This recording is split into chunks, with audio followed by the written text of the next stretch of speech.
This is an ancient story of fire, about accessing other worlds. If a dark spark ignites the pyre, we may see beyond our thresholds. It's a mystical, a cyclical ending of the Celtic New Year, a witching our ritual of water, earth, air and fire. Where old phantom shapeshifter queens are flanked by fiery ravens, on an earthly scene to be seen, a thinning of the veil, a breach of the heavens. We sense the cold drawn to our bones when autumnal leaves have fallen. So we gather together, leave our homes to see what ghosts and ghouls are coming. Where a mischievous Farjarrig will be lit by a Celtic knot, riding on the back of a stag like a nightmare you forgot.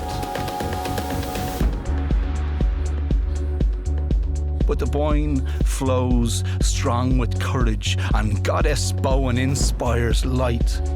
From her salmon we get knowledge, and a hazel tree gave new insight. Druids gather to ward off evil.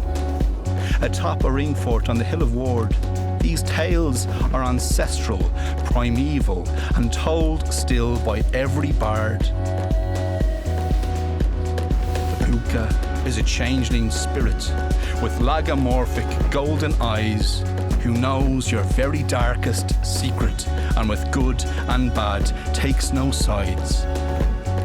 We all must face the dark sometimes and live in the liminal space. When on October dusk and dawn rhymes, the earthly rhythm changes pace.